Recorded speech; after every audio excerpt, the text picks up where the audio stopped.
Imagine this. A 16-year-old girl goes for her usual morning jog only to end up in handcuffs, thanks to a power-hungry HOA president who decided she could dictate who belonged in her neighborhood. Linda Pierce was certain her authority was untouchable, that the police would blindly enforce her will, no matter how unjust. But what she didn't know, that girl's father was a federal judge, and he wasn't just going to fight back, he was going to end the HOA's reign for good. Just wait until you hear how this story unfolded, and why the ones who once ruled with an iron fist are now the ones begging for mercy. Emma Carter had always loved the quiet solitude of her early morning runs. At 16, with the relentless pressures of school, college applications, and the towering expectations of her parents looming over her, running was her escape. A rare moment where she could breathe, where the only thing that mattered was the rhythmic sound of her feet against the pavement and the cool air filling her lungs.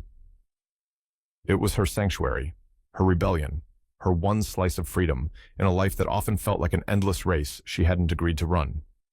The neighborhood was still asleep as she jogged past manicured lawns and towering oak trees, her breath steady, her muscles warm and loose. The sky was shifting from deep navy to soft lavender, the sun not yet high enough to chase away the shadows stretching across the pavement. This was her favorite time of day. The world felt untouched, peaceful, until it wasn't. A sudden burst of red and blue lights slashed through the early morning haze, casting an eerie glow across the pristine sidewalks of Oak Ridge Estates. Hands where I can see them. The command came sharp, cutting through the morning stillness like a whip. Emma skidded to a halt, her sneakers scraping against the asphalt. Her chest rose and fell rapidly, but not from exertion. This was something else, something cold and electric curling around her spine. Her hands shot up instinctively. What? She barely recognized her own voice. I'm just running. Quiet! Another barked order. A middle-aged officer emerged from behind the blinding lights, his uniform crisp, his badge gleaming under the glow of the patrol car. His eyes raked over her, calculating, judgmental, like he was waiting for her to give him a reason. Residents have complained about trespassing. Emma's pulse thundered in her ears. This is a public road. She tried to keep her voice steady, but she could hear the waver, the creeping edge of panic lacing her words. Then she saw her, Linda Pierce. The president of the Oak Ridge Estates HOA stood just behind the officers, arms crossed over her chest, a smug little smirk tugging at the corner of her overglossed lips. She wasn't even trying to hide her satisfaction. Not anymore, Linda purred, tilting her head slightly, as if she were delivering the punchline to a joke only she was in on. The HOA has jurisdiction here, and we don't tolerate loiterers or suspicious behavior. The way she said it, the way her gaze flickered over Emma's running shorts and sweatshirt, made Emma's stomach turn. She wasn't stupid. She knew exactly what this was. A storm of anger, disbelief, and something far uglier churned inside her, but she swallowed it down, forcing herself to keep breathing. She had seen enough news stories, heard enough hushed conversations at dinner tables, to know how fast things could go from bad to worse. I live 2 blocks away, she gritted out, jaw tight. I run this route every morning. No one's ever had a problem before. Linda shrugged, unbothered. There's always a first time for everything? Emma clenched her fists. Her skin felt hot, her throat tight, but she refused to let them see her break. Turn around. The officer's voice was flat, almost bored, as if this were just another routine traffic stop. Her breath caught. Are you serious? Now. A beat of silence stretched between them. The patrol car's engine hummed softly in the background, the only sound in the suffocating stillness. Then she felt it, the cold bite of steel snapping around her wrists. Emma sat on the cold, hard bench of the holding cell, arms wrapped around herself, trying to suppress the shivers running through her body. Whether it was from the sterile chill of the room or the sinking realization of where she was, she couldn't tell. The dim fluorescent light above flickered every few seconds, buzzing like a dying insect, casting eerie, jerky shadows across the gray cinder block walls. The whole place smelled like old coffee, sweat, and that sharp, artificial sting of industrial-strength disinfectant. It was the kind of smell that never fully went away, no matter how much bleach was poured over the floors. It clung to the air, settled into the cracks, made everything feel slightly unclean. She kept her eyes fixed on the floor, trying to keep her breathing steady. This wasn't happening. It couldn't be happening. She was supposed to be home right now, probably in the shower, washing off the sweat from her morning run, already mentally preparing for another grueling day at school. Not here, not this. Her fingers dug into the fabric of her hoodie as she curled in on herself, replaying everything in her head, the flashing lights, the voice barking at her to stop, the weight of the cuffs snapping around her wrists, the smug, satisfied look on Linda Pierce's face, as if she had won something. A bitter taste crept up the back of Emma's throat. She swallowed hard, forcing it down. The door creaked open, and she tensed, pressing her lips together in a tight line as a figure leaned lazily against the frame. Officer Calloway. He looked exactly like the type of guy who got a kick out of moments like this. Late 40s, thick around the middle, a mustache that didn't quite hide his perpetual smirk. His uniform was slightly wrinkled, like he didn't care enough to smooth it out before starting his shift, and the way he looked at her, casual, unimpressed, made her skin crawl. "Next time," he drawled, arms crossing over his chest, "maybe don't run through private neighborhoods like you own the place." Emma felt her jaw tighten. There it was again. That same smug, patronizing tone Linda had used when she declared that Oak Ridge Estates no longer had public roads. The same quiet, passive authority that people used when they knew they wouldn't suffer the consequences. Her fingers twitched. Every part of her wanted to snap back, to spit something sharp and furious that would wipe that smirk off his face. But she knew better. She had spent her entire life knowing better. So instead, she lifted her chin, just a fraction. "Can I make my call now?" Calloway's smirk widened like she had just told a joke. "Knock yourself out." He jerked his head toward the phone mounted on the wall, and Emma forced herself to stand, her legs stiff and shaky as she made her way across the small cell. She picked up the receiver with trembling fingers, exhaling slowly before punching in the number. Each ring felt like an eternity. 1, 2, 3. "Hello?"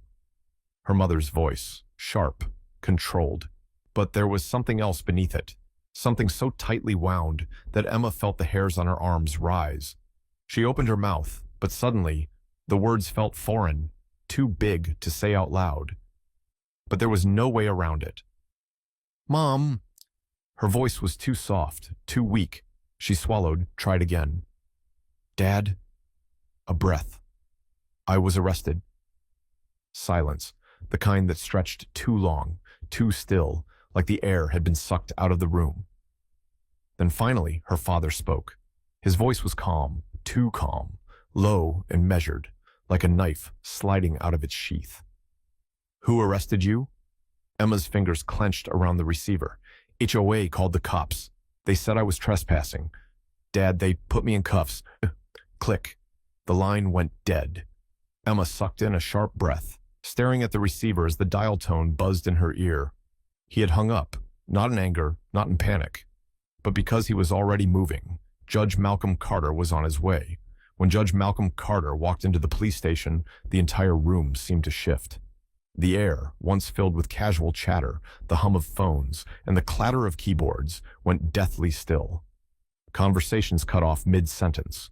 Officers who had been slouched in their chairs suddenly straightened. A few exchanged wary glances. He didn't need an introduction. He didn't need to raise his voice. His mere presence sucked the oxygen out of the room. 6'3", broad-shouldered, a suit so sharp it could cut through steel. He moved with the measured, deliberate confidence of a man who had spent decades holding people's lives in his hands and making decisions that sent them away for the rest of theirs. He had sentenced murderers, shattered corrupt empires, and dismantled white-collar criminals who thought they were untouchable. He wasn't just a judge. He was the judge, the kind of man even powerful people feared. And right now, his focus was singular. Judge Malcolm Carter wasn't here as a neutral arbitrator of justice. He wasn't here to oversee a case or listen to weak justifications. He was here as a father, a furious father. The moment his polished dress shoes hit the linoleum floor, the room felt colder, tighter, as if the walls had shrunk just a little. Officer Calloway, who had been leaning lazily against the desk just minutes ago, suddenly looked like a man who had made a very, very bad decision. His cocky smirk faltered, his spine stiffening as Carter's gaze locked onto him, the kind of stare that made men sweat under oath. Calloway cleared his throat. "Can I help you, sir?" Carter didn't blink, didn't move an inch. He simply stood there, a force of nature in a pristine suit. "My daughter," he said, his voice low and measured. "Where is she?" Calloway shifted uncomfortably. He had faced down rowdy drunks in street fights before, but this was different. This wasn't some angry citizen yelling about a parking ticket. This was a man who could end careers with a phone call. "We were just following HOA regulations," Calloway began, his voice wobbling slightly. "She was—" Carter lifted a single finger. It was such a small gesture, but it carried the weight of a gavel slamming down. Silence. Calloway's mouth snapped shut. The officers behind the desk barely breathed. Carter took a slow, deliberate step forward. "Tell me, officer," he said, his voice as sharp as a scalpel. "What law, state or federal, allows an HOA to enforce criminal trespassing charges on a public road?" Calloway blinked. His throat bobbed. His mouth opened, then closed again. He darted a glance toward the other officers, as if silently pleading for backup. None of them moved. They knew better. Carter waited. 1 second, 2, 3. "That's what I thought," he said smoothly, straightening his cufflinks as if he had all the time in the world. "Now, release her, immediately."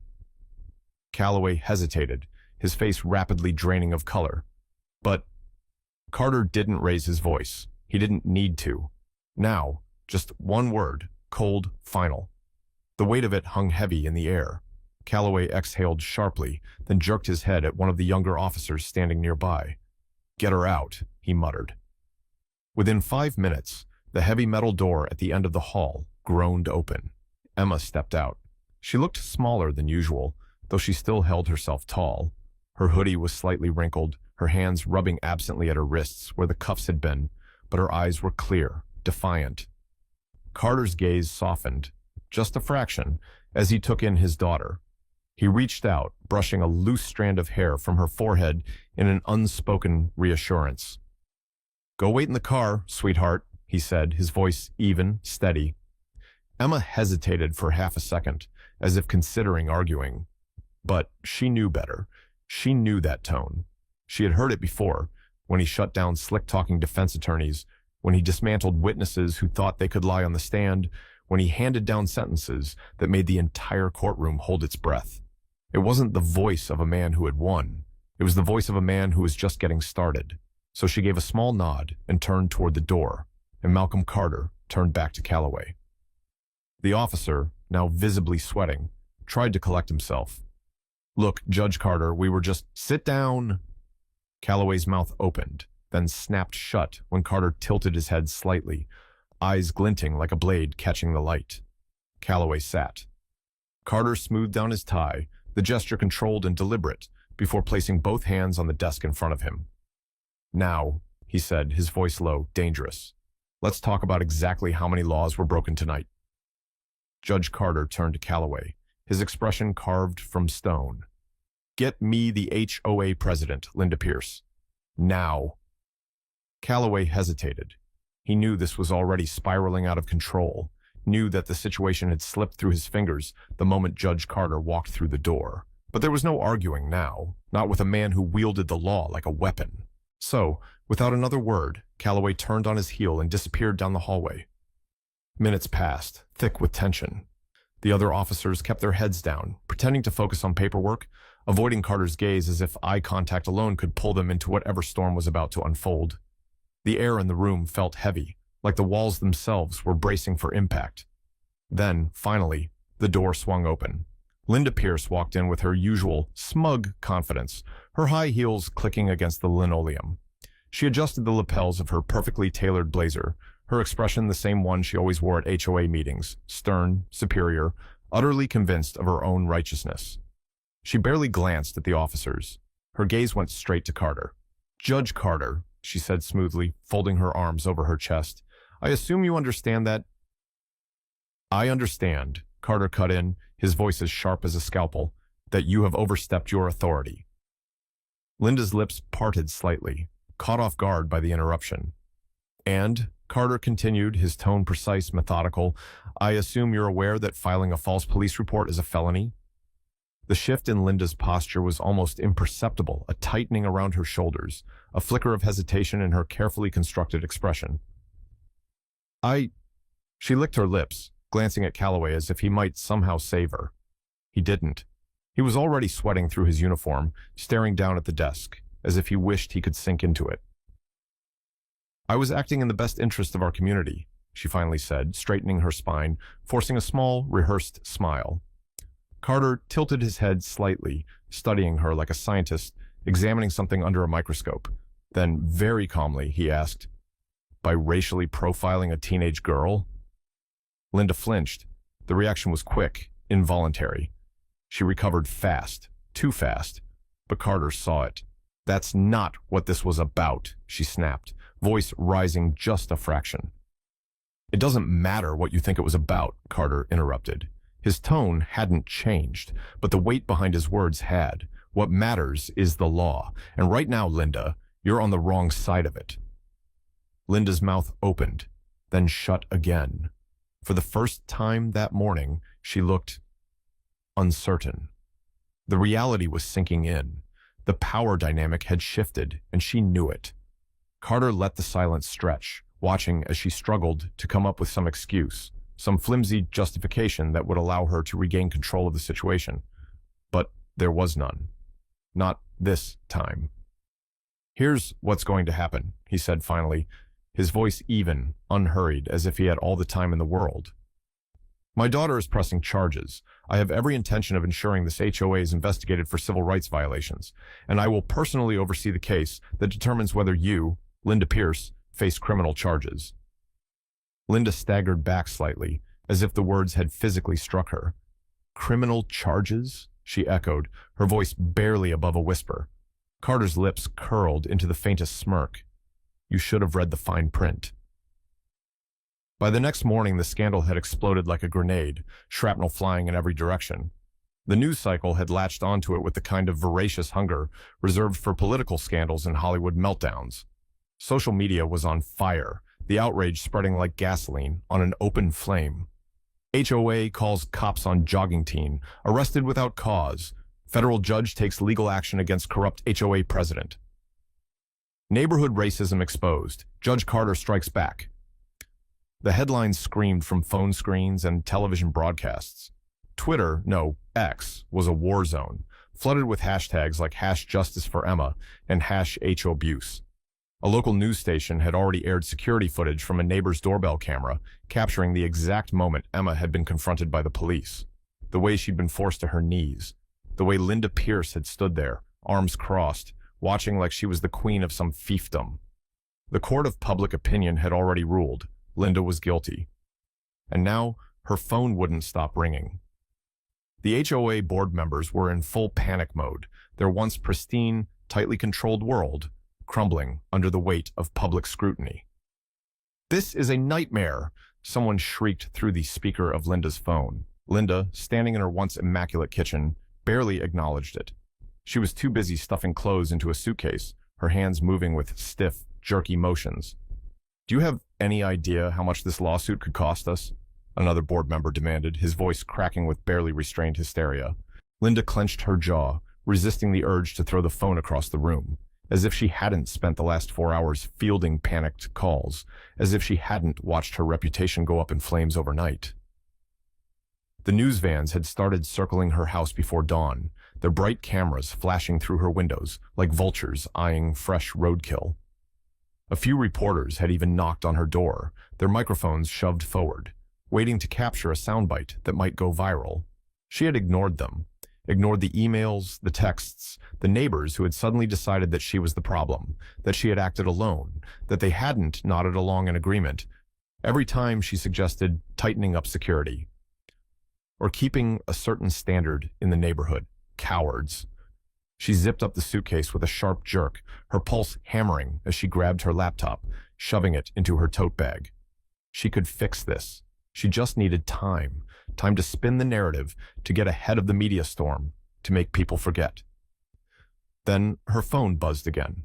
A new email. The subject line made her blood run cold. Emergency restraining order, filed by Judge Malcolm Carter. For the first time in 24 hours, Linda felt her hands go completely still. She clicked on the email, scanning the document so fast, the words blurred together. But the message was unmistakable. Judge Carter had wasted no time. By the power of an emergency injunction, she was now legally prohibited from stepping foot near his family, his property, or, most humiliating of all, the very neighborhood she had once ruled. She wasn't just facing a lawsuit. She was being erased. A sharp, bitter taste rose in her throat as she reached for her car keys, ignoring the calls still flooding her phone. It was over. And the worst part, she hadn't even seen the final blow coming. The HOA board was in full-blown crisis mode. The once powerful, immaculately organized group that had dictated every aspect of Oak Ridge Estates, from the shade of beige residents were allowed to paint their fences to the precise length of acceptable grass, was now scrambling like rats on a sinking ship. And it was sinking fast. News crews had set up shop outside the community's iron gates, eager to capture every second of the fallout. Furious residents flooded the HOA's inbox with emails demanding answers, while others were already consulting lawyers of their own, wondering if they, too, had grounds for lawsuits.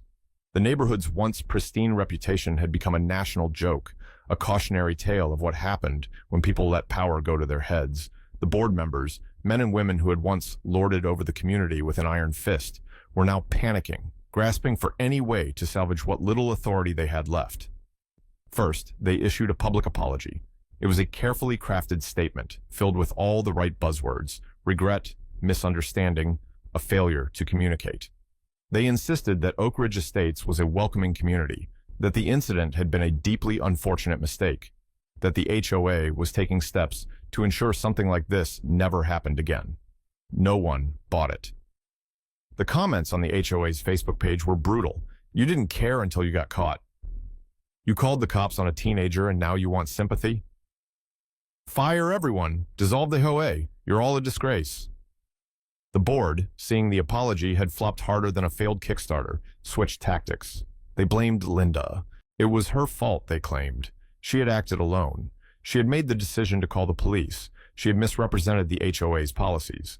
They painted her as a rogue agent, someone who had abused her position, someone they never would have supported had they only known. Again, no one bought it. Linda had been HOA president for years. She was the HOA.